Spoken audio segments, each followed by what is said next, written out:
CET ಮಾತಾಡಿ ವಿಚಾರ ಎಲ್ಲವೂ ಕೂಡ ಸರ್ಕಾರಕ್ಕೆ ಒಂದು ರೀತಿಯಾಗಿ ಡ್ಯಾಮೇಜ್ ಆಗ್ತದೆ. ಅಂದ್ರೆ ಒಂದು ಡಿಸಿಷನ್ ತಗೋತಾರೆ ಆಮೇಲೆ ಕ್ಯಾನ್ಸಲ್ ಮಾಡ್ತಾರೆ ಅನ್ನುವಂಥದ್ದು. ನಿಮಿಷ ನಿಜವಾಗ್ಲೂ ವಕ್ತಲ್ಲಿ ಏನಾದ್ರು ತಪ್ಪಾಗಿದ್ರೆ ಕೂಡ ನಮ್ಮಂಥವ್ರಿಗೆ ನಿಮಗೆ ಆನ್ಸರ್ ಮಾಡೋಕ್ಕೂ ನಮಗೆ ಕೆಲಸಕ್ಕೆ ಮುಸುಗರ ಆಗುತ್ತೆ.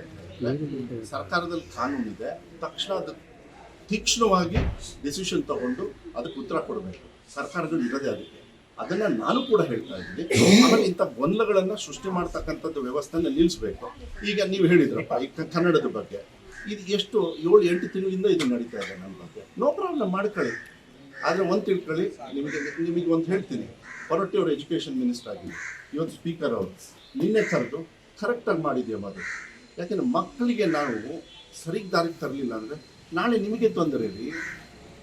ಆಮೇಲೆ ಅವ್ನು ತಪ್ಪು ಮಾಡಿದ್ದಾನೆ ಅಂತ ನಾನು ಹೇಳ್ತಾ ಇಲ್ಲ, ನಾವು ತಪ್ಪು ಮಾಡಿದ್ದೀವಿ.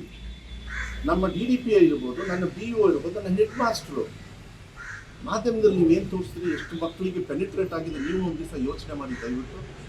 ಇದನ್ನು ನೀವೇನು ಫೋನ್ ಮಾಡಿರೋದು ಇವತ್ತು ಹಾಕಿದ್ರಲ್ಲ, ನಿಮ್ಮ ಮಕ್ಕಳೇ ಇದನ್ನು ಕಲಿತು ಒಂದು ನನಗೆ ಹೇಳಿಬಿಟ್ರೆ, ಇಲ್ಲ ನಾಳೆ ಯಾರೋ ಒಬ್ಬರು ಜಡ್ಜ್ ಕೂತ್ಕೊಳ್ತಾರೆ, ಇಲ್ಲ ಯಾರೋ ಒಬ್ಬ ಪುಣ್ಯಾತ್ಮ ಒಳ್ಳೆಯವನು ಕೂತ್ಕೊಳ್ತಾನೆ, ಚೀಫ್ ಮಿನಿಸ್ಟರ್ ಕೂತ್ಕೊಳ್ತಾರೆ, ಸಾವಿರಾರು ಕೋಟಿ ನಿಮ್ಮ ಟ್ಯಾಕ್ಸ್ ಮನಿ ಇದು ಇದೆಲ್ಲ ಆಯಿತು. ಇವೆಲ್ಲ ಇದಿರ್ತಾನೆ.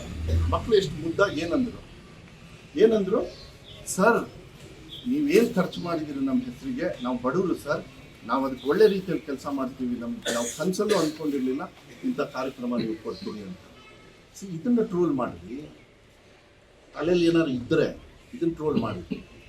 ನಿಮ್ಮ ಟ್ಯಾಕ್ಸ್ ಮನಿನ ಮಾನ್ಯ ಸಿದ್ದರಾಮಯ್ಯವರು ನನ್ನ ಇಲಾಖೆ ಮೂಲಕ ಭಾಳ ಅದ್ಭುತವಾಗಿ ನಾವು ಖರ್ಚು ಮಾಡ್ತಾ ಇದ್ದೀವಿ ನಿಮ್ಮ ಮಕ್ಕಳ ಭವಿಷ್ಯಕ್ಕೆ.